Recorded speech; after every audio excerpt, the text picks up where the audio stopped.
नमस्कार दोस्तों। Recently Facebook को लेकर बहुत सारे क्रिटिसिज्म हो रहे थे, कई सारे केसेस चलाए जा रहे थे अलग अलग देशों के अंदर। इन सारी चीज़ों को देखते हुए फाइनली फेसबुक ने डिसाइड किया है कि उसका जो फेस रिकॉग्निशन सिस्टम है उसको वो बंद कर देगा, शट डाउन कर देगा। यहां पर आप देख सकते हो Facebook will shut down facial recognition system. तो इसके बारे में हम समझेंगे कि एग्जैक्टली है क्या, यहां पर किस तरह से ये पूरा वर्क करता है, और इसके अलावा यहां पर भारत के अंदर क्या इस समय प्रेजेंस है, क्या भारत के अंदर जो एजेंसीज हैं, लॉ एनफोर्समेंट एजेंसीज हैं, क्या उनके द्वारा इस तरह का सिस्टम इस्तेमाल किया जा रहा है। काफी कुछ जानने को है, चलिए आगे बढ़ते हैं। लेकिन उसके पहले अगर आप यूपीएससी या फिर किसी भी एग्जाम की तैयारी कर रहे हैं तो यहां पर आप हमारे ऐप को डाउनलोड कर सकते हैं या फिर study.iq.com विजिट कर सकते हैं, वहां से सारी जानकारी आपको मिल जाएगी। चलिए देखते हैं एग्जैक्टली यहां पर हो क्या रहा है, हम इसकी चर्चा क्यों कर रहे हैं। आपको पता है रिसेंटली जो फेसबुक का ओवरऑल जो कंपनी है उसका नाम मेटा प्लेटफॉर्म इनकॉर्पोरेशन कर दिया गया है। हाँ, अलग अलग जो है जैसे इंस्टाग्राम, फेसबुक, वो तो नाम सेम रहेंगे, लेकिन जो अम्ब्रेला एक जो कंपनी होती है उसका नाम मेटा प्लेटफॉर्म कर दिया गया है।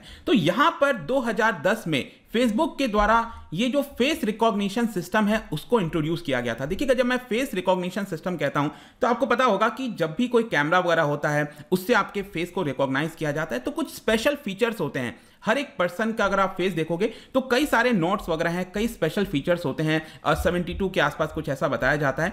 उसके माध्यम से यहां पर एक फेस प्रिंट बन जाता है। मतलब कि अगर यहां पर आपका रिकॉग्नाइज कर लिया गया तो जैसे आपका थंब प्रिंट होता है ना, वैसे ही फेस प्रिंट हो जाता है। और जब भी ये मैच करता है किसी और फोटोज वगैरह के अंदर तो यहां पर आइडेंटिफाई हो जाता है। तो फेसबुक ने भी ये वाला जो सिस्टम है उसको 2010 में यहां पर अप्लाई किया था फेसबुक के अंदर, पूरे सोशल मीडिया के अंदर। और इसमें होता क्या था कि जब भी आप फेसबुक पर कोई भी फोटोज डालते थे, आई एम श्योर कि आपने देखा होगा एक बॉक्स जैसा बना हुआ आ जाता था। तो इसके माध्यम से पता चल जाता था कि अगर आपने किसी दूसरे पर्सन का फोटो डाला है तो ऑटोमेटिकली वो आइडेंटिफाई कर लेता था कि वो फोटो उस पर्सन का है। क्या आप उसको टैग करना चाहते हो, नहीं करना चाहते हो। तो ये पूरा सिस्टम देखने को मिलता था। ये इसीलिए पॉसिबल था क्योंकि फेसबुक ने 2010 में ये रिकॉग्निशन सिस्टम को अप्लाई किया था। इनफैक्ट मैं आपको बताऊं तो फेसबुक ने यहां पर एक ऑटोमेटिक सिस्टम ले आए थे। मतलब कि यूजर्स को ऑप्शन दिया था कि अगर कोई तीसरा पर्सन आपका फोटो डालता है सोशल मीडिया पर तो ऑटोमेटिकली आपको पता चल जाएगा कि इस पर्सन ने आपका वहां पर फोटो डाला है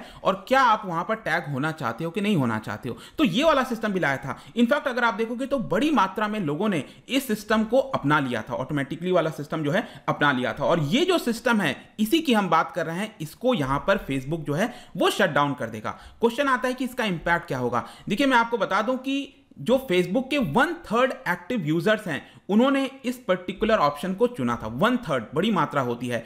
अब क्या होगा कि उनका जो भी फेस प्रिंट है, फेशियल रिकॉग्निशन टेम्पलेट्स वगैरह है, वो यहां पर रिमूव कर दिया जाएगा। और बताया जा रहा है कि इसकी संख्या 1 बिलियन के आसपास है। 1 billion, that is 100 crore users, इनका जो फेस प्रिंट है वो आपका यहां पर रिमूव किया जाएगा, ऐसा यहां पर कहना है। और इसकी वजह से क्या होगा कि ऑटोमेटिकली जो रिकॉग्निशन हो सकता था, पहले कोई दूसरा पर्सन फोटो डालता था तो आपको पता चल जाता था कि इस पर्सन ने आपका फोटो डाला है, भले उसने टैग किया हो ना किया हो, यहां पर इस सिस्टम के माध्यम से पता चल जाता था। अब ये पता नहीं चल पाएगा।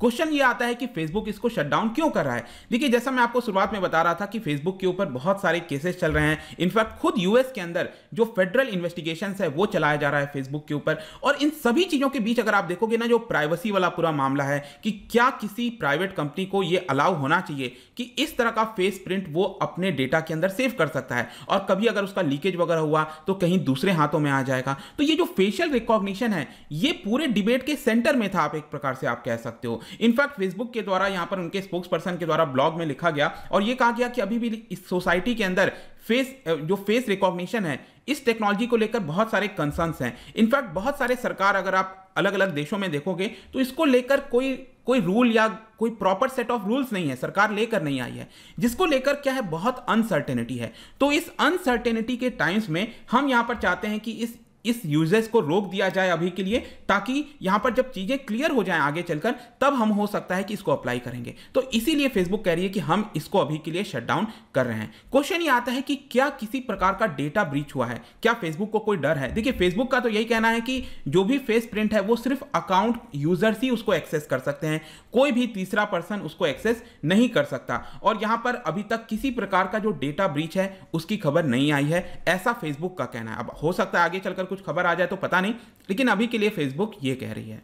इसके अलावा एक और क्वेश्चन है कि क्या फेसबुक कंप्लीटली इसको एलिमिनेट कर रही है। देखो मतलब कि क्या कभी इसको यूज ही नहीं किया जाएगा। तो मैं आपको बता दूं कि फेसबुक सिर्फ ये वाला जो फेस प्रिंट है ना 1 बिलियन यूजर्स का, उसको डिलीट कर रही है। लेकिन ये सारी चीजें कैसे की जाती हैं? ये की जाती हैं बाय डीप फेस। ये एक प्रकार का एडवांस एल्गोरिदम है जिसके माध्यम से पूरी चीजें वर्क करती हैं। तो फेसबुक ये वाला जो सिस्टम है उसको रिमूव नहीं कर रही है, उसको एक बार के लिए साइड में रख रही है और आगे चलकर फ्यूचर प्रोडक्ट्स में हो सकता है कि उसको इंप्लीमेंट किया जाए। ठीक है, ध्यान रखिएगा, इसको पूरी तरह से खत्म नहीं हो रहा है। हाँ, ये जो सिस्टम चल रहा था उसको हटा रही है एक बार के लिए, लेकिन हो सकता है कि आगे चलकर, क्योंकि अभी तक फेसबुक ने इसको मना नहीं किया है, फेसबुक ने ये नहीं कहा है कि हम आगे वाले फ्यूचर प्रोडक्ट्स के अंदर यहां पर इसको अप्लाई नहीं करेंगे। क्योंकि आपको याद होगा अभी जस्ट कुछ दिन पहले मैंने वीडियो जब बनाया था आपका मेटा के ऊपर कि इसका नाम चेंज हुआ है मेटा, तो मेटावर्स के बारे में आपको समझाया था, जो कि एक पूरा ही पैरेलल वर्ल्ड हो जाएगा, डिजिटल पैरेलल वर्ल्ड हो जाएगा। और उसमें जाहिर सी बात है फेशियल रिकॉग्निशन टेक्नोलॉजी एक बहुत इंपॉर्टेंट पार्ट होगी।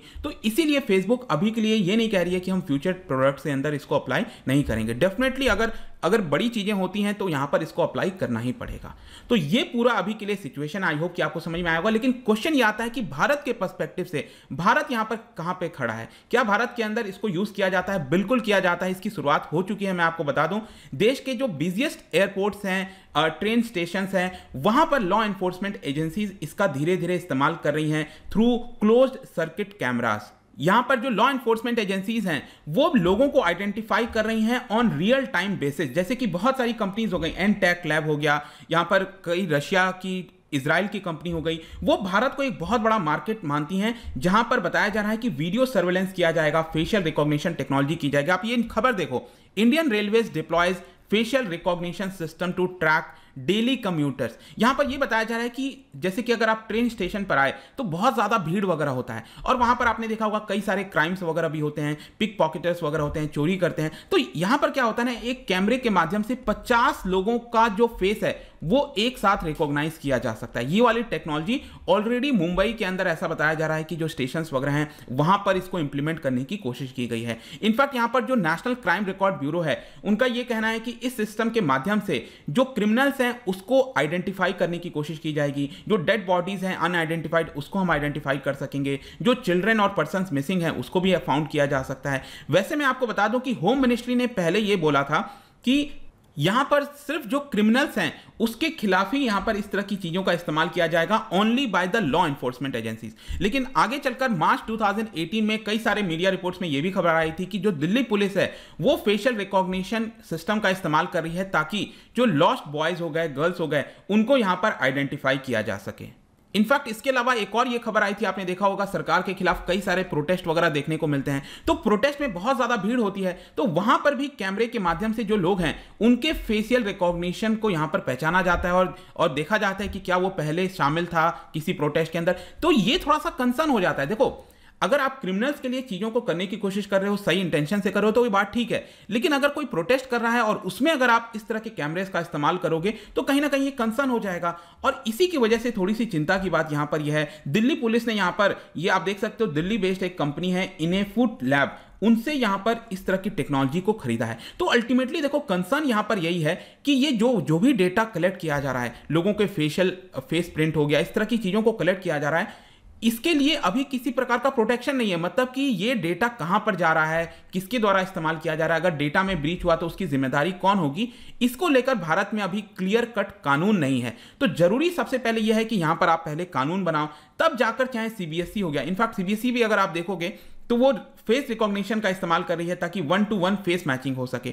ठीक है, अगर टेक्नोलॉजी का इस्तेमाल करना एक अच्छी बात है, लेकिन सबसे पहले एक प्रॉपर कानून होना चाहिए, यहां पर जिम्मेदारी होनी चाहिए, ट्रांसपेरेंट तरीके से होना चाहिए, अकाउंटेबिलिटी होनी चाहिए, तब जाकर कहीं ना कहीं ये सारी चीजें सक्सेसफुल हो पाएंगी। अदरवाइज अगेन यहां पर इसका गलत इस्तेमाल किया जा सकता है। देखते हैं आगे क्या होता है, बट आई होप कि ये अभी जो खबर आई थी कि फेसबुक इसको शट कर रहा है, इसके बारे में सब कुछ आपको पता चल गया होगा। जाने से पहले एक इंटरेस्टिंग क्वेश्चन, क्या बता सकते हो where is the national institute of excellence in the field of information technology and allied sciences propose to be set up? कहां पर इसको सेटअप किया जा रहा है, इस पर्टिकुलर ऑर्गेनाइजेशन को किस शहर के अंदर? इसका राइट आंसर आपको पता ही है, मेरे इंस्टाग्राम पर तो मिलेगा ही, वहां पर अगर आप नहीं हो कोई बात नहीं, टेलीग्राम से भी ले सकते हैं इसका सही उत्तर। मैं कई सारे एमसीक्यूज यहां पर डालता रहता हूं स्टोरीज के फॉर्म में, आप जाकर प्ले कर सकते हो। बाकी अगर आपको पीडीएफ चाहिए तो टेलीग्राम पर आइए, अलग अलग सोशल मीडिया पर भी आप जुड़ सकते हैं। साथ ही साथ यूपीएससी या फिर किसी भी एग्जाम की तैयारी कर रहे हैं तो आप हमारे ऐप को डाउनलोड कर लीजिए। आई होप कि वीडियो आपको पसंद आया होगा। मिलता हूं आपसे next time, till then thank you very much, see you soon.